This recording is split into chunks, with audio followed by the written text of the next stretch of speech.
Welcome back to my YouTube channel ಅನುಗೌಡ Kannada blogs. ನಾನು ನಿಮ್ಮ ಎಲ್ಲರೂ ಹೇಗಿದ್ದೀರಾ? ಚೆನ್ನಾಗಿದ್ದೀರಾ? ನಾನು ಕೂಡ ತುಂಬಾ ಚೆನ್ನಾಗಿದ್ದೀನಿ. ಆ್ಯಂಡ್ ತುಂಬ ದಿವಸ ಆದಮೇಲೆ ವ್ಲಾಗ್ಗಳನ್ನ ಸ್ಟಾರ್ಟ್ ಮಾಡ್ಕೊಂಡಿದ್ದೀನಿ. ಯಾಕಂದರೆ ಇವಾಗ ಹಾಯ್ ಎಲ್ಲರಿಗೂ welcome back to my YouTube channel ಅನುಗೌಡ Kannada blogs. ನಾನು ನಿಮ್ಮ ಎಲ್ಲರೂ ಹೇಗಿದ್ದೀರಾ? ಚೆನ್ನಾಗಿದ್ದೀರಾ? ನಾನು ಕೂಡ ತುಂಬಾ ಚೆನ್ನಾಗಿದ್ದೀನಿ. ಆ್ಯಂಡ್ ಇವಾಗ ಒಂದು ಟೈಮ್ ಬಂದು 11:15 ಆಗಿದೆ. ಸೊ ಇವಾಗ ಬ್ಲಾಗ್ ಸ್ಟಾರ್ಟ್ ಮಾಡ್ಕೊಂಡಿದ್ದೀನಿ. ಅಪ್ಪು ಅಂಗನವಾಡಿಗೆ ಹೋಗಿದ್ದಾನೆ, ಅವನ್ನ ಬಿಟ್ಟು ಬಂದಿದ್ದೀವಿ. ಇವಾಗ ಹೊರಗಡೆ ಹೋಗ್ತಾಯಿದ್ವಿ. ಇನ್ನೇನು ಮಾಲೆ ಅಮಾವಾಸ್ಯೆ ಹಬ್ಬ ಹತ್ತಿರ ಬಂತಲ್ಲ, ಹಾಗಾಗಿ ಸ್ವಲ್ಪ ಐಟಮ್ಸ್ಗಳನ್ನ ತೊಗೊಂಡು ಬರೋಣ ಅಂತೇಳಿ ಹೊರಟಿದ್ವಿ. ಇವಾಗ ಈಚೆಗಡೆ ಹೊರಟಿದ್ವಿ. ಆ್ಯಂಡ್ ತುಂಬ ದಿವಸ ಆಯಿತು ನಾನು ಬ್ಲಾಗ್ಸ್ಗಳನ್ನ ಹಾಕಿ. ಯಾಕೆ ಅಂತ ಕೇಳ್ತಾಯಿದ್ರಿ. ಯಾಕೆ ಅಂದರೆ ಸ್ವಲ್ಪ ಬ್ಯುಸಿಯಾಗಿದೆ. ಹಾಗೆ ಏನಂತ ಅಂದರೆ ಇವಾಗ ಹಬ್ಬ ಬೇರೆ ಆಗಿರೋದ್ರಿಂದ ಮನೆ ಕ್ಲೀನಿಂಗ್ ಅದು ಇದು ಅಂತ ಸುಮ್ಮನಾಗಿದೆ. ಅಂದರೆ ಡೀಪ್ ಕ್ಲೀನ್ ಏನು ಮಾಡ್ಕೊಂಡಿಲ್ಲ. ಯಾಕೆ ಅಂತಂದರೆ ವರಮಹಾಲಕ್ಷ್ಮಿ ಹಬ್ಬಕ್ಕೆಲ್ಲ ಡೀಪ್ ಕ್ಲೀನ್ ಮಾಡ್ಕೊಂಡಿದ್ದಲ್ಲ, ಹಾಗಾಗಿ ಇವಾಗ ಜಸ್ಟ್ ಸಿಂಪಲಾಗಿ ಮಾಡಿಕೊಂಡೆ. ಇನ್ನೇನು ಅದೊಂದು ಬ್ಲಾಗಲ್ಲಿ ತೋರಿಸೋದು ಸುಮ್ಮನೆ, ಅವರು ಕೂಡ ಸಬ್ಸ್ಕ್ರೈಬರ್ಸ್ ಕೂಡ ಬೇಜಾರು ಮಾಡ್ಕೋತಾರೆ ಅಂತ ಹೇಳ್ಬಿಟ್ಟು ನಾನೇನು ಬ್ಲಾಗ್ ಮಾಡ್ಕೊಳ್ಳಲಿಲ್ಲ. ಆ್ಯಂಡ್ ಇವತ್ತು ಹಾಗೆ ಒಂದು ಬ್ಲಾಗ್ನ ಸ್ಟಾರ್ಟ್ ಮಾಡ್ಕೊಳ್ಳೋಣ, ತುಂಬ ದಿವಸ ಆಯ್ತಲ್ಲ ಅಂತ ಹೇಳ್ಬಿಟ್ಟು ಸ್ಟಾರ್ಟ್ ಮಾಡಿಕೊಂಡೆ. ಆ್ಯಂಡ್ ಈ ವಿಡಿಯೋ ನಿಮ್ಗೆ ಇಷ್ಟ ಆಗುತ್ತೆ ಅಂತ ಅಂದ್ಕೊಂಡಿದ್ದೀನಿ. ಕಂಟಿನ್ಯೂ ಮಾಡ್ತೀನಿ ವೀಡಿಯೋನ, ಬನ್ನಿ. ಆ್ಯಂಡ್ ಇವಾಗ ಹೊರಗಡೆ ಹೋಗಬೇಕು, ಅಪ್ಪು ಬರೋ ಅಷ್ಟೊತ್ತಿಗೆ ಹೋಗಬೇಕು. ಯಾಕಂದರೆ ಅವ್ನಿಗೆ 1:15 ಬಿಡ್ತಾರೆ ಇವಾಗ. ಸೊ ಹಾಗಾಗಿ ಅವ್ನು ಬರೋ ಅಷ್ಟೊತ್ತಿಗೆ ಹೋಗಿ ಸ್ವಲ್ಪ ಹಬ್ಬಕ್ಕೆ ಅದೇ ಸೀರೆ ಎಲ್ಲ ತರ್ತೀವಲ್ಲ, ಸೀರೆ ಮತ್ತು ಬಟ್ಟೆಗಳು, ಆಮೇಲೆ ಪಂಚೆ ಈ ಥರದ್ದೆಲ್ಲ ಬಟ್ಟೆ ಇರುತ್ತಲ್ಲ, ಅದನ್ನೆಲ್ಲ ತೊಗೊಂಡು ಬರಬೇಕು. ಹಾಗೆ ಮನೆಗೆ ರೇಷನ್ ತರಬೇಕು. ಸೊ ಈ ಮಂತ್ದ ಹಂಗೆ ಹಬ್ಬಕ್ಕೆಲ್ಲ ಸೇರಿಸಿ ತರಬೇಕು ಇವತ್ತು. ಆ್ಯಂಡ್ ತುಂಬ ಬಜೆಟಲ್ಲಿ ನಾವು ಈ ಸತಿ ಮಾಡ್ತಾ ಇರೋದು. ಸೊ ನೆಕ್ಸ್ಟ್ ಮಂತ್ ಏನೋ ಒಂದು ಹೊಸ್ದಾಗೇನೋ ಇದನ್ನು ಮಾಡ್ತಾಯಿದ್ದೀವಿ. ಸೊ ಅಂದರೆ ಕೆಲಸ ಏನು ಮಾಡ್ತಿಲ್ಲ, ಜಸ್ಟ್ ಏನೋ ಮನೆಗೆ ಹೊಸ್ದಾಗೇನೋ ತರ್ತಾ ಇದ್ದೀವಿ. ಹಾಗಾಗಿ ಸೊ ಅದಕ್ಕೋಸ್ಕರ ಸ್ವಲ್ಪ ಬಜೆಟ್ಟೆಲ್ಲ ನೋಡಿಕೊಂಡು ಎಲ್ಲ ಮಾಡ್ತಾಯಿದ್ದೀವಿ. ಹಬ್ಬ ಅದು ಇದು ಏನೇ ಮಾಡಬೇಕು ಅನ್ನೋ ಅದೆಲ್ಲ ಬಜೆಟಲ್ಲಿ ನೋಡ್ಕೊಂಡು ಮಾಡ್ತಾಯಿದ್ದೀವಿ. ಯಾಕಂದರೆ ಅದು ನಮಗೆ ಬರಬೇಕಲ್ಲ. ಸೊ ಹಾಗಾಗಿ ಅದೇನಂತ ನೆಕ್ಸ್ಟ್ ಮಂತ್ ಅದು ನಮ್ಮ ಮನೆಗೆ ಬಂದಮೇಲೆ ನಿಮಗೆ ಗೊತ್ತಾಗುತ್ತೆ ಏನು ತೊಗೊಳ್ತಾ ಇದ್ದೀವಿ, ಏನು ಬರುತ್ತೆ ಅಂತ ಹೇಳ್ಬಿಟ್ಟು. ಆ್ಯಂಡ್ ಇನ್ನು ನಾವು ಬಂದು ಹಬ್ಬದ ದಿವಸನೇ ಮಾಡಲ್ಲ. ಆ್ಯಂಡ್ ಒಂದು ವಾರ ಮುಂಚೆ ಮಾಡ್ತೀವಿ. ಹಾಗಾಗಿ ನನ್ನ ಹಸ್ಬೆಂಡ್ ಕಡೆ ಎಲ್ಲ ಹಬ್ಬದ ದಿವಸ ಮಾಡಲ್ಲ, ಮುಂಚೆ ಮಾಡ್ತಾರೆ. ಆ್ಯಂಡ್ ಈ ಸತಿ ನೋಡಿದ್ರೆ ಹಬ್ಬದ ದಿವಸನೇ ಗ್ರಹಣ ಏನೋ ಬಂದಿದೆ ಅಂತಲೂ ಕೂಡ ಹೇಳ್ತಾ ಇದ್ದಾರೆ. ಗೊತ್ತಿಲ್ಲ, ಮಾಡ್ಬೋದು ಅಂತಾರೆ, ಕೆಲವರು ಮಾಡಬಾರ್ದು ಅಂತಾರೆ. ಹಿಂದಿನ ದಿವಸ ಮಾಡಬೇಕು, ಮುಂದಿನ ದಿವಸ ಮಾಡಬೇಕು ಅಂತೆಲ್ಲ ಹೇಳ್ತಾ ಇದ್ದಾರೆ. ಗೊತ್ತಿಲ್ಲ, ಹೇಗಾಗುತ್ತೋ ಹಾಗೆ. ಇವಾಗ ಹೊರಟಿದ್ದೀವಿ.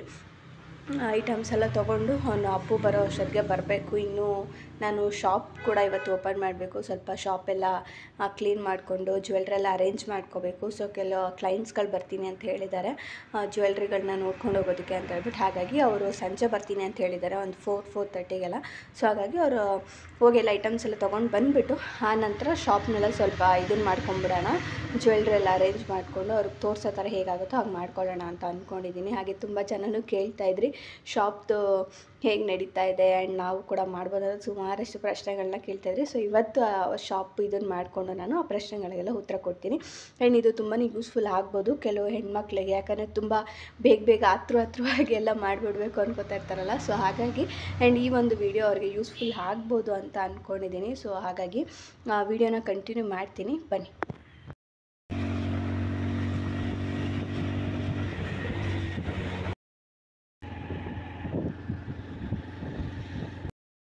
ಏನೇನು ಬೇಕು ಹಬ್ಬಕ್ಕೆ ಅಂತ ಹೇಳ್ಬಿಟ್ಟು ಎಲ್ಲ ತೊಗೊಂಡು ಬಂದೆ. ನಾಳೆ ಅಡುಗೆಗೆ ಸ್ವಲ್ಪ ಸೊಪ್ಪು ಕೂಡ ತೊಗೊಂಡು ಬಂದಿದ್ದೀನಿ, ರೇಷನ್ ಎಲ್ಲ ತೊಗೊಂಡು ಬಂದಿದ್ದೀನಿ, ಎಲ್ಲ ಎತ್ತಿಕ್ಬೇಕು.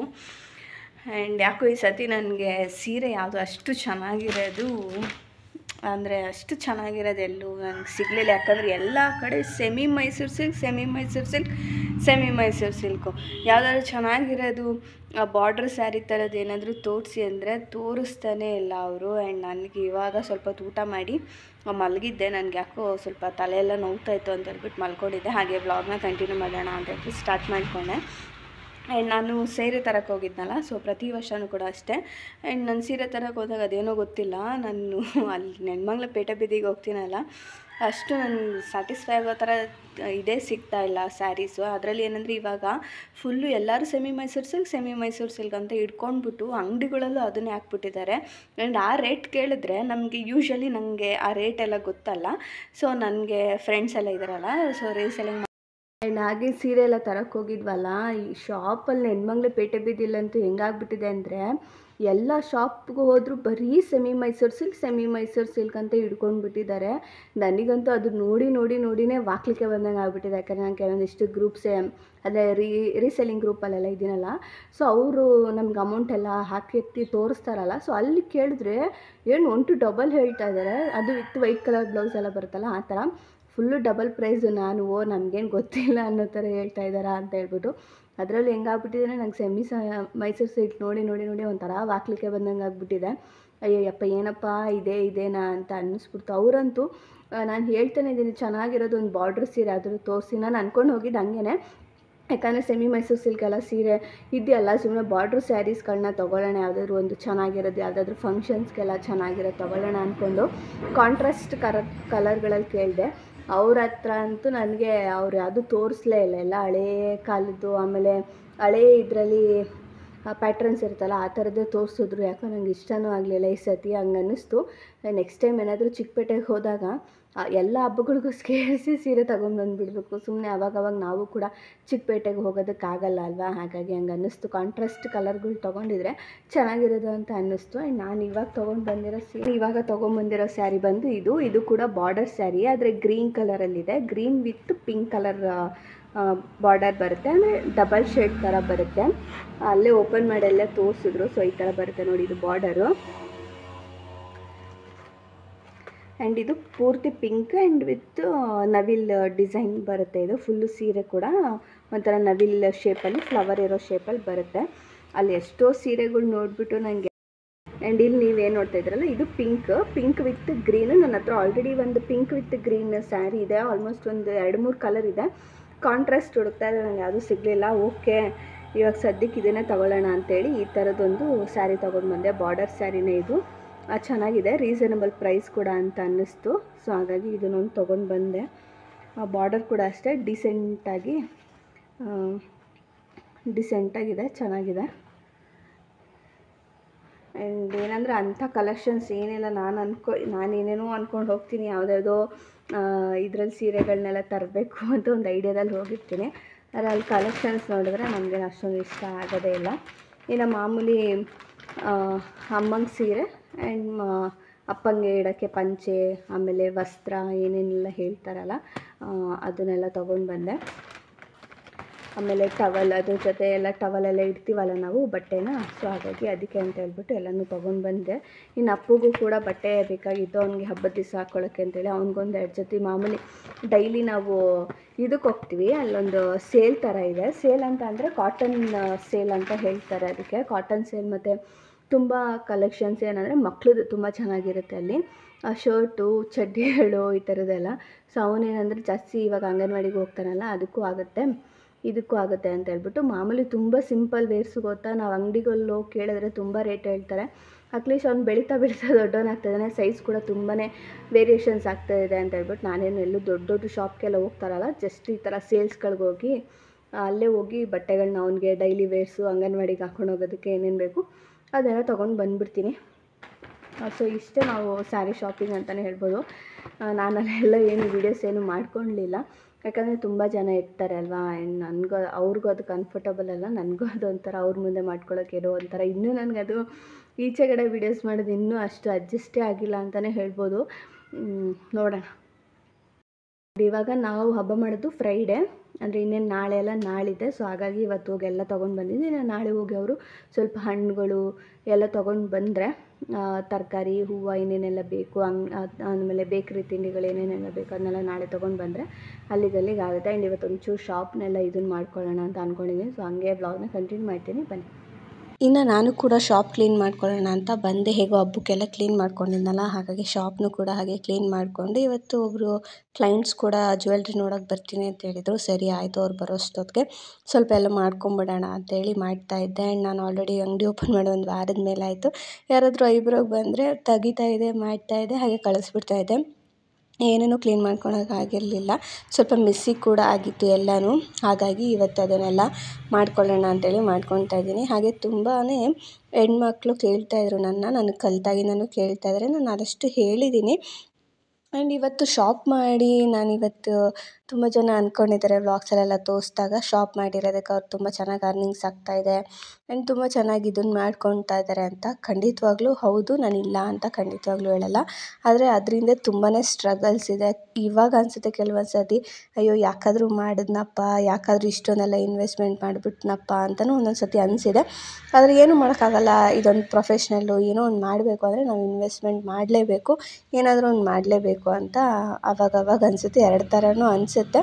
ಆದರೆ ಮಾಡೋಕ್ಕಿಂತ ಮುಂಚೆ ನೀವು ಒಂದು ಶಾಪ್ ಮಾಡ್ತೀರಾ ಅಂದರೆ ತುಂಬಾ ಸರಿ ಯೋಚನೆ ಮಾಡಬೇಕಾಗತ್ತೆ. ಯಾಕಂದರೆ ಎಲ್ಲ ಥರನೂ ಯೋಚನೆ ಮಾಡಬೇಕು. ಆ್ಯಂಡ್ ನೀವು ಹೆಣ್ಮಕ್ಳು ಕೇಳಿದರು, ನನ್ನ ಅಕ್ಕ ನೀವು ಮೇಕಪ್ ಆರ್ಟಿಸ್ಟ್ ಕಲಿತು ಎಲ್ಲ ಮಾಡ್ತಾಯಿದ್ದೀರಲ್ಲ, ಅರ್ನಿಂಗ್ಸ್ ಮಾಡೋಕ್ಕಾಗ್ತಾ ಇದೆಯಲ್ಲ, ನಾನು ಕೂಡ ಕಲ್ತ್ಕೋತೀನಿ, ನಾನು ಕೂಡ ಶಾಪ್ ಮಾಡ್ತೀನಿ ಅಂತೆಲ್ಲ ಹೇಳ್ತಾಯಿದ್ರು. ಸೊ ನೀವು ಕಲಿಬಾರ್ದು ಅಂತ ನಾನು ಹೇಳಲ್ಲ. ಯಾಕಂದರೆ ಇವಾಗ ಹೆಣ್ಮಕ್ಳು ಎಲ್ಲದರಲ್ಲೂ ಇರಬೇಕು. ಅವ್ರು ಏನು ಆಗುತ್ತೋ ಅವ್ರ ಕೈಲಿ ಎಷ್ಟಾಗುತ್ತೋ ಅಷ್ಟು ಇಂಡಿಪೆಂಡೆಂಟಾಗಿ ಅವ್ರು ಇರೋದಕ್ಕೆ ಏನೆಲ್ಲ ಮಾಡ್ಬೋದು ಅವ್ರು ಖಂಡಿತವಾಗ್ಲೂ ಮಾಡ್ಬೋದು. ಆದರೆ ನೀವು ಒಂದು ಪ್ರೊಫೆಷ್ನಲ್ನ ಚೂಸ್ ಮಾಡ್ತೀನಿ ಅಂದರೆ 1000 ಸತಿ ಯೋಚನೆ ಮಾಡಬೇಕಾಗತ್ತೆ. ಅದರಲ್ಲೂ ಈ ಥರ ಇದೆಲ್ಲ ಬಂದು ಓನ್ ಬಿಸ್ನೆಸ್ ಅಂತಲೇ ಹೇಳ್ಬೋದು. ಒಂದು ಪ್ರೊಫೆಷ್ನಲ್ ಮೇಕಪ್ ಅಂದರೆ ಓನಾಗೆ ಇದೊಂದು ನಡೆಯೋದು ಅಂತಲೇ ನಾನು ಹೇಳೋಕ್ಕೆ ಇಷ್ಟಪಡ್ತೀನಿ. ಅದಕ್ಕೆ ನೀವು ಬರ್ತೀರಾ ಅಂದರೆ 1000 ಸತಿ ನೀವು ಯೋಚನೆ ಮಾಡಬೇಕು. ಯಾವ ಥರ ಅಂತ ಅಂದರೆ, ನೀವು ನಿಮ್ಮ ಮೆಂಟಲ್ ಹೆಲ್ತ್ ಆಗಿರ್ಬೋದು, ಆಮೇಲೆ ಮನೆ ಸಮಸ್ಯೆಗಳನ್ನ ಎದುರಿಸೋಕ್ಕಾಗಲಿ, ಆಮೇಲೆ ವ್ಯಕ್ತಿಗಳು, ನಮ್ಮ ಮನೆ ವ್ಯಕ್ತಿಗಳಿರ್ತಾರಲ್ಲ ಅವರಿಂದ ಪ್ರತಿಯೊಂದು ಇದರಲ್ಲೂ ನಾವು ಎಲ್ಲನೂ ಕ್ಯಾಲ್ಕುಲೇಟ್ ಮಾಡಿಕೊಂಡು ನಾವು ಇದರಲ್ಲಿ ಸ್ಟ್ರಾಂಗಾಗಿ ನಿಂತ್ಕೋತೀವಿ, ನಾವು ಅರ್ಧಕ್ಕೆ ಬಿಡಲ್ಲ ಅನ್ನಂಗಿದ್ರೆ ಮಾತ್ರನೇ ಸ್ಟ್ರಾಂಗಾಗಿ ನಿಂತ್ಕೊಂಡು ಬನ್ನಿ. ಯಾಕಂದರೆ ಇವಾಗ ಮೇಕಪ್ ಅಂದರೆ ಹೆಂಗೆ ಆಗ್ಬಿಟ್ಟಿದೆ ಅಂದರೆ, ನಾನು ಇದನ್ನು ಮಾಡಬೇಕು ಅಂತ ಹೇಳ್ತಾ ಇಲ್ಲ, ಹಂಗಾರೆ ನಿಮ್ಮನ್ನು ಕುಗ್ಗಿಸ್ಬೇಕು ಅಂತ ನಾನು ಹೇಳ್ತಾ ಇಲ್ಲ. ಆದರೆ ತಿಳ್ಕೊಳ್ಳಿ ಅನ್ನೋದಕ್ಕೋಸ್ಕರ ಹೇಳ್ತಾ ಇದ್ದೀನಿ. ಯಾಕಂದರೆ ಈ ಪ್ರೊಫೆಷ್ನಲ್ ನೀವು ನೋಡಿರೋ ಹಾಗೆ ಇವಾಗ ಹೆಂಗೆ ಒಂದು ಸ್ಯಾರಿ ಬಿಸ್ನೆಸ್ಸು ಅವಾಗೆಲ್ಲ ಸ್ವಲ್ಪ ಜನ ಮಾಡ್ತಾಯಿದ್ರು, ಇವಾಗ ಪ್ರತಿಯೊಬ್ಬರು ಸ್ಟಾರ್ಟ್ ಮಾಡಿಕೊಂಡಿದ್ದಾರೆ. ಹೆಂಗೋ ಇವಾಗ ವ್ಲಾಗರ್ಸು ಅವರು ಇವರು ಕಾಮನ್ ಆಗಿರೋರು ಪ್ರತಿಯೊಬ್ಬರೂ ಮನೇಲಿ ಹೆಣ್ಮಕ್ಳು ಗಂಡು ಮಕ್ಕಳು ಕೆಲವರೆಲ್ಲ ತುಂಬ ಬಿಸ್ನೆಸ್ಗಳನ್ನ ಮಾಡ್ತಾಯಿದ್ದಾರೆ, ಸ್ಯಾರಿ ಬಿಸ್ನೆಸ್ಗಳನ್ನ. ಅದೇ ಥರ ಇದು ಅಂತಲೂ ಹೇಳ್ಬೋದು. ಪ್ರೊಫೆಷ್ನಲ್ ಮೇಕಪ್ ಕೋರ್ಸ್ ಹೇಗಾಗಿಬಿಟ್ಟಿದೆ ಅಂದರೆ, ಅವಾಗೆಲ್ಲ ಕಮ್ಮಿ ಇರ್ತಾಯಿದ್ರು. ಅವಾಗ ಮೇಕಪ್ಪು ಅಷ್ಟೊಂದು ನಾಲೆಜ್ ಇರ್ತಾ ಇರಲಿಲ್ಲ, ಕಮ್ಮಿ ಇರ್ತಾಯಿತ್ತು. ಆದರೆ ಇವಾಗ ತುಂಬ ಜನ ಕಲಿತಾ ಇದ್ದಾರೆ, ತುಂಬ ಜನ ಮಾಡ್ತಾ ಇದ್ದಾರೆ. ಸೊ ಹಾಗಾಗಿ ನೀವು ಒಂದು ತಲೆಯಲ್ಲಿ ಇಟ್ಕೋಬೇಕಾಗಿರೋದು ಏನಂದರೆ, ಪ್ರೊಫೆಷ್ನಲ್ ಮೇಕಪ್ ಅಂತಂದರೆ ಬರೀ ಮೇಕಪ್ ಮಾಡೋದು, ಸ್ಯಾರಿ ಉಡ್ಸೋದು, ಹೇರ್ ಸ್ಟೈಲ್ ಮಾಡೋದು ಇದನ್ನು ಮಾತ್ರ. ನೀವು ಬ್ಯೂಟಿಷನ್ ಅಂದರೆ ಪಾರ್ಲರ್ ಏನು ಓಪನ್ ಮಾಡಬೇಕು ಅಂದ್ಕೊಂಡಿದ್ದೀರೋ ಎರಡರ ಮೇಲೂ ನೀವು ಕಲಿತು ಒಂದು ಕಡೆ ಇನ್ವೆಸ್ಟ್ಮೆಂಟ್ ಮಾಡ್ತಾ ಇದ್ದೀರಾ ಅಂತ ಅಂದರೆ 1000 ಸತಿ ಯೋಚನೆ ಮಾಡಿ. ಆ್ಯಂಡ್ ನಾನು ಕೂಡ ಈ ಒಂದು ಸರ್ಟಿಫಿಕೇಟ್ನ ತೊಗೊಳೋದಕ್ಕೆ ತುಂಬಾ ಆಸೆಪಟ್ಟು ನಾನು ಈ ಒಂದು ಫೀಲ್ಡಿಗೆ ಬಂದಿದ್ದು ಅಂತಲೇ ಹೇಳ್ಬೋದು. ಏನೋ ಒಂದು ಮಾಡಬೇಕು ಅಂತ ಹೇಳಿ ಪರವಾಗಿಲ್ಲ ಅಂತೇಳಿ ಮುನ್ನುಗ್ಗಿದ್ದು ಅಂತಲೇ ಹೇಳ್ಬೋದು. ನಾನು ಕಲಿಬೇಕಾದ್ರೂ ಅಷ್ಟೇ ತುಂಬ ಜನ ಹೇಳ್ತಾರೆ, ನನ್ನ ಅಕ್ಕ 1.5 ಲಕ್ಷ ಆಯಿತು, 2 ಲಕ್ಷ ಆಯಿತು, 3 ಲಕ್ಷ ಆಯಿತು ಅಂದರೆ, ಹೌದು, ನಾವೇನೇ ಒಂದು ಕಲಿಬೇಕು, ಏನೇ ಒಂದು ಮಾಡಬೇಕು ಅಂದರೆ ದುಡ್ಡು ಖರ್ಚು ಮಾಡಿದ್ರೆ ನಮ್ಗೆ ವಾಪಸ್ ದುಡ್ಡು ಬರೋದು ಹಾಗೆ. ಆ್ಯಂಡ್ ನಾನು ಕೂಡ ಸಾಲ ಮಾಡಿಯೇ ಈ ಒಂದು ಪ್ರೊಫೆಷ್ನಲ್ ಮೇಕಪ್ ಕೋರ್ಸ್ನ ಕಲಿತಿದ್ದು. ಕಲಿತ ಮೇಲೆ ನನಗೇನಂತ ಅನ್ನಿಸ್ತು ಅಂತ ಅಂದರೆ, ಇವಾಗ ನೋಡೋದಾದರೆ ತುಂಬ ಜನನೇ ಕಲಿತಾ ಇದ್ದಾರೆ. ತುಂಬ ಜನ ಅಕಾಡೆಮಿಗಳು ಇವಾಗ ಕಲ್ತಿದ್ದ ತಕ್ಷಣ ಅಕಾಡೆಮಿಗಳನ್ನ ಸ್ಟಾರ್ಟ್ ಮಾಡೋಕ್ಕೆ ಶುರು ಮಾಡಿಬಿಟ್ಟಿದ್ದಾರೆ. ಆಮೇಲೆ ಏನಂತ ಅಂದರೆ, ಬ್ಯೂಟಿಷಿಯನ್ ಕಲ್ತಿರೋರು ಪ್ಲಸ್ ಎರಡನ್ನೂ ಕಲ್ತಿರೋರು ಶಾಪ್ ಓಪನ್ ಮಾಡ್ತಾರೆ. ನಾನು ಶಾಪ್ ಓಪನ್ ಮಾಡಿದಾಗ್ಲೇ ನಮ್ಮೂರಲ್ಲಿ ಎಲ್ಲೂ ಇರಲಿಲ್ಲ. ನಾನು ಓಪನ್ ಮಾಡಿ ಒಂದು 1 ಮಂತ್ 2 ಮಂತ್ಸ್ ಆಗ್ತಿದ್ದಂಗೆ ನೋಡ್ತಾ ಇದ್ದೀನಿ, ಅಕ್ಕಪಕ್ಕ ಊರುಗಳಲ್ಲೇ ಶಾಪ್ಗಳು ಓಪನ್ ಆಗಿಬಿಟ್ಟಿದೆ. ಸಖತ್ತು ನನಗೆ ಒಂಥರ ಅನ್ನಿಸ್ಬಿಡ್ತು, ಏನಪ್ಪ ಇದು ಇಷ್ಟೊಂದು ಹೆಣ್ಮಕ್ಳು ಕಲಿತು ಮಾಡ್ತಾ ಇದ್ದಾರಲ್ಲ, ಅದು ಖುಷಿನೇ ನನಗೆ. ಆದರೆ ಮಾಡೋಕ್ಕಿಂತ ಮುಂಚೆ ಎಲ್ಲನೂ ಯೋಚನೆ ಮಾಡಬೇಕಲ್ಲ. ಅವ್ರು ಇವಾಗ ನನಗೆ ಒಬ್ಬರು ನಮ್ಮ ಊರ ಸೈಡೆ ಒಬ್ಬರು ಶಾಪ್ ಕೂಡ ಓಪನ್ ಮಾಡ್ಕೊಂಡಿದ್ದಾರೆ. ಅವ್ರು ನಂಗೆ ಹೇಳ್ತಾಯಿದ್ರು, ಅಯ್ಯೋ ಅಕ್ಕ, ನಾನು ಶಾಪ್ ಓಪನ್ ಮಾಡಿಬಿಟ್ಟೆ, ಸಖತ್ತು ಕಷ್ಟ ಆಗ್ತಾಯಿದೆ ಇವಾಗ ಬಾಡಿಗೆ ಕಟ್ಟೋದಕ್ಕೆ ಎಲ್ಲನೂ. ಅದಕ್ಕೋಸ್ಕರ ಅವ್ರು ಏನು ಮಾಡಿಬಿಟ್ಟಿದ್ದಾರೆ ಅಂದರೆ, ಬಟ್ಟೆಗಳು ಹಾಕೋದು, ಕಾಸ್ಮೆಟಿಕ್ಸ್ಗಳು ಇಕ್ಕೋದು, ಈ ಥರದ್ದೆಲ್ಲ ಮಾಡಿಬಿಟ್ಟಿದ್ದಾರೆ. ಯಾಕಂದರೆ ಅಂಗಡಿ ಬಾಡಿಗೆ ಕಟ್ಟಬೇಕಲ್ಲ, ಕಲ್ತು ಬಂದುಬಿಟ್ಟಿದ್ದೀವಿ, ಅಂಗಡಿ ಮಾಡಿದ್ದೀವಿ, ಆದರೆ ಅದನ್ನು ಬಾಡಿಗೆ ಕಟ್ಟಬೇಕಲ್ಲ, ಅದಕ್ಕೆ ಆ ಥರ ಎಲ್ಲ ಮಾಡ್ತಾಯಿದ್ದಾರೆ. ನಾನು ಇವಾಗ ಜ್ಯುವೆಲ್ರಿ ಏನು ತೋರಿಸ್ದೆ ಅಲ್ವಾ, ಇದು ನಾನು ಇನ್ವೆಸ್ಟ್ ಮಾಡಿರೋ ಜ್ಯುವೆಲ್ರಿದು. ಇದೆಲ್ಲ ಡ್ಯಾಮೇಜ್ ಆಗಿರುವಂಥದ್ದು, ಇನ್ನೂ ಸುಮಾರಷ್ಟು ಡ್ಯಾಮೇಜ್ ಆಗಿದೆ. ಅದನ್ನೆಲ್ಲ ಎತ್ತಿಟ್ಬಿಟ್ಟಿದ್ದೀನಿ. ಎಷ್ಟು ಬೇಜಾರಾಗುತ್ತೆ ಅಂತಂದರೆ, ನಾವು ಒಂದು ಕಡೆ ಇನ್ವೆಸ್ಟ್ಮೆಂಟ್ ಮಾಡಿದ್ದೀವಿ ಅಂತಂದರೆ ಅದು ನಮ್ಗೆ ಬರಬೇಕು. ಆದರೆ ಈ ಥರ ಎಲ್ಲ ಡ್ಯಾಮೇಜ್ ಆದಾಗ ಎಷ್ಟು ಒಂಥರ ಸಂಕಟ ಆಗುತ್ತೆ. ಯಾಕಂದರೆ ಅದೆಲ್ಲ ಸುಮ್ಮನೆ ಬರೋಲ್ಲ ನಮಗೆ. 1000 ರೂಪಾಯಿ ಕೊಟ್ಟಿರ್ತೀವಿ, ನಾವು ಅವ್ರಿಗೆ 1000 ಸತಿ ಹೇಳಿರ್ತೀವಿ ಡ್ಯಾಮೇಜ್ ಮಾಡಬೇಡಿ ಅಂತ. ಅವ್ರೇನು ಹೇಳ್ತಾರೆ, ಲಾಸ್ಟಿಗೆ ದುಡ್ಡೇ ಕೊಡೋಕ್ಕಾಗ್ದೇ ಇದು ಮಾಡಿಬಿಡ್ತಾರೆ. ಲಾಸ್ಟಿಗೆ ಕೆಲವೊಂದಿಷ್ಟು ಜ್ಯುವೆಲ್ರಿಗಳು ಹಾಗೆ ಆಗೋಯಿತು. ನಾನು ಏನು ಮಾಡೋದು ಅಂತಲೇ ಗೊತ್ತಾಗಿಲ್ಲ, ಸುಮ್ಮನಾಗ್ಬಿಟ್ಟೆ ನಾನೇ. ಸೊ ಈ ಥರದ್ದೆಲ್ಲ ಸಣ್ಣ ಪುಟ್ಟದನ್ನೆಲ್ಲ ಎದುರಿಸ್ಬೇಕಾಗತ್ತೆ. ಆಮೇಲೆ ನಾವು ಸಡನ್ನಾಗಿ ಕೆಲವು ಸತಿ ಕೆಲಸನೇ ಇರಲ್ಲ. ಯಾಕಂದರೆ ಒಂದು ಎಕ್ಸಾಂಪಲ್ ಹೇಳಬೇಕು ಅಂದರೆ, ಇವಾಗ ಒಬ್ಬರು ನಂಗೆ ಮೇಕಪ್ ಆರ್ಡ್ರ್ ಕೊಡ್ತಾ ಇದ್ದಾರೆ ಅಂತ ಅಂದರೆ, ನಿಮಗೆ ಅರ್ಥ ಆಗೋ ರೀತಿಲಿ ಹೇಳಬೇಕು ಅಂದರೆ, ಅವರು ಮೇಕಪ್ ಆರ್ಡ್ರ್ ನಂಗೆ ಕೊಡ್ತಾ ಇದ್ದಾರೆ ಅಂತ ಅಂದರೆ, ಅವರು ನನ್ನ ವಿಚಾರಿಸ್ಕೋತಾರೆ ಕಂಪ್ಲೀಟಾಗಿ ಎಷ್ಟು ತೊಗೋತೀರ ಏನು ಎತ್ತ ಅಂತ. ಸೊ ಅದಾದಮೇಲೆ ಅವ್ರ ಹತ್ರ ಕೆಲವೊಬ್ಬರು ಅವರು ಇನ್ನೂ ಕೆಲವೊಂದಿಷ್ಟು ಡೀಟೇಲ್ಸ್ಗಳನ್ನ ವಿಚಾರಿಸ್ತಾರಲ್ಲ, ಆವಾಗ ಅವ್ರು ಏನು ಮಾಡ್ತಾರೆ, ನಮಗಿಂತ ಕಮ್ಮಿ ಹೇಳ್ತಾರೆ. ಸೊ ಅವ್ರ ಕಡೆ ಯಾರು ಇರ್ತಾರೆ ಅವರೆಲ್ಲ ಕಮ್ಮಿ ಹೇಳ್ತಾರೆ. ಸೊ ನಾವು ದೂರದಿಂದ ಬರಬೇಕಾಗಿರೋದ್ರಿಂದ ನಾವು ಅದರಲ್ಲಿ ಒಂದು 200, 300 ಎಕ್ಸ್ಟ್ರಾ ನಾವು ಟ್ರಾವೆಲಿಂಗ್ದೆಲ್ಲ ಹಾಕ್ಕೊಂಡೇ ಹೇಳಿರ್ತೀವಿ. ಹಾಗಾಗಿ ಅವ್ರೇನು ಅಂದ್ಕೊತಾರೆ, ಕಮ್ಮಿ ಯಾರು ಹೇಳ್ತಾರೋ ಅವ್ರ ಹತ್ರಕ್ಕೆ ಹೋಗ್ಬಿಡ್ತಾರೆ, ಅವ್ರ ಹತ್ರ ಫಂಕ್ಷನ್ಸಲ್ಲಿ ಮಾಡಿಸ್ಕೊತಾರೆ. ಆಮೇಲೆ ನನಗೆ ಈ ಥರ ತುಂಬ ಜನ ಎಕ್ಸ್ಪೀರಿಯೆನ್ಸ್ ಆಗಿದೆ. ನಾನೇ ಅವ್ರನ್ನ ಕೇಳಿದ್ದೀನಿ, ಯಾಕೆ ಬುಕ್ ಮಾಡ್ಕೊಳ್ಳಲಿಲ್ಲ ನೀವು ಲಾಸ್ಟ್ ಮಿನಿಟಲ್ಲಿ ಇದನ್ನು ಮಾಡ್ಕೊಂಡ್ರಲ್ಲ ಅಂತ ಹೇಳ್ಬಿಟ್ಟು. ಆಮೇಲೆ ಅವ್ರು ಹೇಳ್ತಾರೆ, ಇಲ್ಲ ಅಕ್ಕ, ಈ ಥರ ನೀವು ಹೇಳಿದ್ಕಿಂತ ಇನ್ನೂ ಕಮ್ಮಿಗೆ ನನಗೆ ಮಾಡಿಕೊಡ್ತೀನಿ ಅಂತ ಹೇಳಿದ್ರು. ಅದಕ್ಕೆ ನಾನು ಅವ್ರ ಕೈಲಿ ಮಾಡಿಸ್ಕೊಂಡೆ ಅಂತ ಹೇಳಿದ್ರು. ಓಕೆ, ನನಗೇನು ಬೇಜಾರಿಲ್ಲ, ಯಾಕಂದರೆ ಅವ್ರು ಪ್ರಾಂಪ್ಟಾಗಿ ಪಾಪ ಹೇಳ್ಕೊಂಡ್ರು. ಸೊ ಹೀಗೆ, ಯಾಕಂದರೆ ಕಾಂಪಿಟೇಷನ್ ತುಂಬ ಇರೋದ್ರಿಂದ ಕೆಲಸ ಇಲ್ದಂಗೂ ಕೂಡ ಆಗುತ್ತೆ. ಆವಾಗ ನಾವು ಹಾಕಿರೋ ಬಂಡವಾಳ ಏನು ಯೋಚನೆ ಬರುತ್ತೆ. ಆಮೇಲೆ ಹಾಕಿರೋ ಬಂಡವಾಳ ನಿಮ್ಮದು, ನೀವೇನೋ ಒಂದು ಅರ್ನಿಂಗ್ಸ್ ಮಾಡ್ಕೊಂಡು ಇಟ್ಕೊಂಡಿದ್ರೆ ಅದನ್ನು ಬಂಡವಾಳ ಹಾಕಿದ್ದೀರ, ಅಲ್ಲಿದೆ ಅಂದರೆ ಪರವಾಗಿಲ್ಲ. ಆದರೆ ಫ್ಯಾಮಿಲಿಯಿಂದ ನೀವು ತೊಗೊಂಡಿದ್ದೀರ, ಸಾಲ ಮಾಡಿ ತೊಗೊಂಡಿದ್ದೀರ ಅಂತ ಆವಾಗ ತುಂಬಾ ಹಿಂಸೆ ಆಗುತ್ತೆ. ಯಾಕಂದರೆ ಅದನ್ನು ತೀರಿಸ್ಬೇಕು, ಮಾಡಬೇಕು, ಅವ್ರು ಕೇಳೋ ಪ್ರಶ್ನೆಗಳಿಗೆ ನಾನು ಉತ್ತರ ಕೊಡಬೇಕು ಅನ್ನೋ ಟೈಮಲ್ಲಿ ಸಿಕ್ಕಾಪಟ್ಟೆ ಹರ್ಟ್ ಆಗುತ್ತೆ. ಹಾಗಾಗಿ ಅದನ್ನೆಲ್ಲ ಮನಸ್ಸಲ್ಲಿ ಇಟ್ಕೊಂಡು ನೀವು ಕಲಿತಿದ್ದೀರ ಅಂದರೆ ಕಲಿತು ಆದಷ್ಟು ಇದನ್ನು ಮಾಡಿಕೊಂಡು ನೀವು ಪ್ರಯತ್ನ ಪಟ್ಟು ನೀವು ಈ ಕೆಲಸನ ಮಾಡಿ. ಆದರೆ ತುಂಬಾ ಮೈಂಡಿಗೆ ಹಾಕೊಳ್ಳೋಕೆ ಹೋಗ್ಬೇಡಿ. ಆ್ಯಂಡ್ ಸುಮ್ಮನೆ ಖರ್ಚು ಮಾಡೋದಕ್ಕೂ ಹೋಗ್ಬೇಡಿ. ಇವಾಗ ಹೇಳಿದ್ರು ಅವರು, 3 ಲಕ್ಷ ಆಗೋಯಿತು ನನಗೆ ಮಾಡೆಲ್ ಶೂಟು ಅದು ಇದು ಅಂತ ಹೇಳಿ 3 ಲಕ್ಷ ಆಯಿತು ನನಗೆ ಅಂತ ಹೇಳಿದ್ರು. ಹೋಗೋ ಬರೋ ಖರ್ಚು ಎಲ್ಲ ಸೇರಿ. ನಿಜವಾಗ್ಲೂ ಅಷ್ಟೊಂದೆಲ್ಲ ತಲೆ ಮೇಲೆ ಹಾಕ್ಕೊಂಡು ಇದನ್ನು ಮಾಡೋಕ್ಕೆ ಹೋಗಬೇಡಿ. ಅಮ್ಮಮ್ಮ ಅಂದರೂ 1 ಲಕ್ಷವರೆಗೂ ನೀವು ಮಾಡ್ಬೋದು. ಆ ನಂತರ ಸ್ವಲ್ಪನೇ ನಿಮಗೆ ಕೆಲಸ ಸಿಗ್ತಾನೆ ಸ್ವಲ್ಪ ಪ್ರಾಡಕ್ಟ್ಸ್ಗಳನ್ನ ತೊಗೊಳ್ತಾ ಇನ್ಕ್ರೀಸ್ ಮಾಡ್ಕೊಳ್ತಾ ನಿಮ್ಮ ವರ್ಕು ಕೂಡ ನೀವು ಪ್ರಾಡಕ್ಟ್ಸ್ಗಳು ಎಲ್ಲನೂ ಜಾಸ್ತಿ ಮಾಡ್ಕೊಳ್ತಾ ಹೋಗಿ. ಒಂದೇ ಸತಿ ಇನ್ವೆಸ್ಟ್ ಮಾಡಿ, ಒಂದೇ ಸತಿ ಇದನ್ನು ಮಾಡೋದಕ್ಕೆ ನಿಜವಾಗ್ಲೂ ಹೋಗಬೇಡಿ. ಈ ಒಂದು ಪ್ರೊಫೆಷ್ನಲ್ ಅಂತೂ ಹಾಗಾಗ್ಬಿಟ್ಟಿದೆ.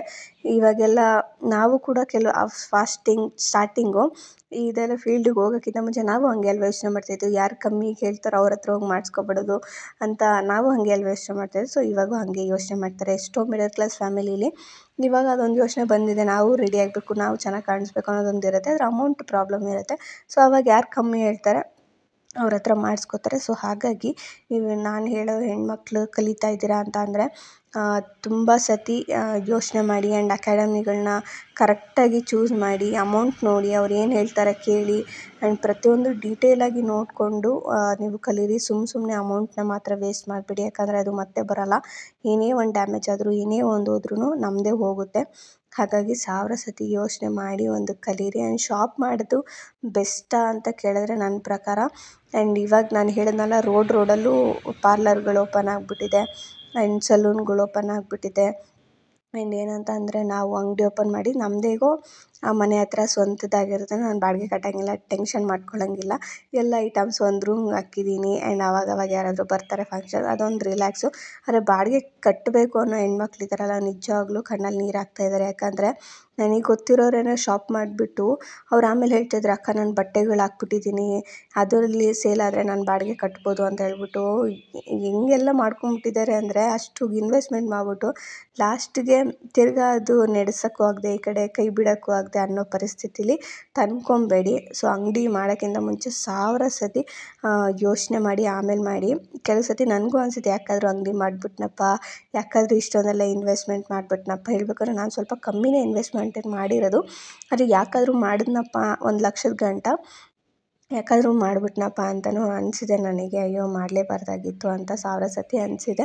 ಆದರೆ ಓಕೆ, ಆದರೂ ನನಗೆ ಹೆಂಗೋ ಮನೆ ಹತ್ರ ಇರ್ತದೆ, ನಾನೇನು ಟೆನ್ಷನ್ ಮಾಡ್ಕೊಳ್ಳೋಂಗಿಲ್ಲ, ಬಾಡಿಗೆ ಕಟ್ಟೋಂಗಿಲ್ಲ. ಆದರೆ ಬಾಡಿಗೆ ಕಟ್ಕೊಂಡು ಮಾಡ್ತೀನಿ ಅನ್ನೋರು ಇದ್ರ ಮೇಲೆ ಮಾಡ್ತಾರೆ ಅಲ್ವಾ, ಅದು ತುಂಬ ಕಷ್ಟ. ಸೊ ಹಾಗಾಗಿ ಆಮೇಲೆ ಏನಂತಂದರೆ, ಜನಗಳು ಓಡಾಡೋ ಜಾಗದಲ್ಲಿ ನಾವು ಮಾಡಿಕೊಂಡ್ರೆ ನಮ್ಗೆ ಆಗಿಬಿಡುತ್ತೆ ಹಾಗೆ ಹೀಗೆ, ಅದು ತುಂಬ ಸುಳ್ಳು ಹೇಳಬೇಕು ಅಂತ ಅಂದರೆ.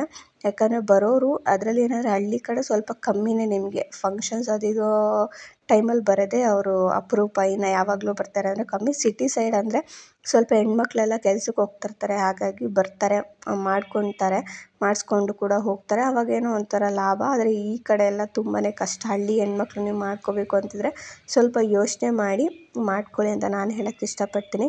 ಆ್ಯಂಡ್ ಫೈನಲಿ ಇವತ್ತು ನನ್ನ ಒಂದು ಪಾರ್ಲರ್ದೇನಿದೆ ಅದನ್ನು ಕಂಪ್ಲೀಟಾಗಿ ಕ್ಲೀನ್ ಮಾಡಿಕೊಂಡೆ. ಜ್ಯುವೆಲ್ರಿ ಸ್ವಲ್ಪ ಡಸ್ಟ್ ಆಗ್ತಾಯಿತ್ತು ಅಂತ ಹೇಳ್ಬಿಟ್ಟು ಈ ಥರ ಪ್ಯಾಕ್ ಮಾಡಿಬಿಟ್ಟೆ. ಇನ್ನು ಸಂಜೆ ಅವ್ರು ಬಂದಮೇಲೆ ನಾನು ಕೂಡ ಜ್ಯುವೆಲ್ರಿ ತೋರಿಸಿ ಅವ್ರಿಗೆ ಎಲ್ಲನೂ ಪ್ರತಿಯೊಂದು ಎಕ್ಸ್ಪ್ಲೈನ್ ಮಾಡಿಬಿಟ್ಟು ಅವರು ಕೂಡ ನೋಡಿಕೊಂಡು ಹೋದರು. ಇನ್ನು ಸ್ವಲ್ಪ ರಾತ್ರಿ ನಾಳೆಗೆ ಅಂತ ಹೇಳ್ಬಿಟ್ಟು ಸೊಪ್ಪು ತಂದಿದ್ದೆ, ಅದನ್ನು ಸೋಸ್ಕೊಂಡು ಅಪ್ಪು ನಾನು ಇಬ್ಬರು ಕೂತ್ಕೊಂಡ್ವಿ. ಇನ್ನು ಅವನು ಕೂಡ ಬರೆಯೋದೆಲ್ಲ ಪ್ರಾಕ್ಟೀಸ್ ಮಾಡ್ತಾಯಿದ್ದಾನೆ. ಅವಾಗ ಎತ್ಕೊಂಡು ಬುಕ್ ತೊಗೊಂಡು ಅವನು ಏನೇನೋ ಬರೆಯೋದು, ಏನೇನೋ ಗೀಚೋದು ಎಲ್ಲ ಮಾಡ್ತಾಯಿರ್ತಾನೆ. ಅಂಗನವಾಡಿಲಿ ಏನಾದರೂ ಕೊಟ್ಟರೆ ಅದೊಂದು ಸ್ವಲ್ಪ ಬರೀತಾನೆ ಅಷ್ಟೇ. ಆ್ಯಂಡ್ ಇವತ್ತು ಇನ್ನು ಸಿಗ್ತೀನಿ ಮುಂದಿನ ವೀಡಿಯೋದಲ್ಲಿ. ಅಲ್ಲಿವರೆಗೂ take care, bye bye, thank you for watching. And ಏನೇ ಕೆಲಸ ಮಾಡಬೇಕಾದ್ರೂ 100 ಸತಿ ಯೋಚನೆ ಮಾಡಿ ಮುನ್ನುಗ್ಗಿ ಅಂತ ಹೇಳ್ತೀನಿ.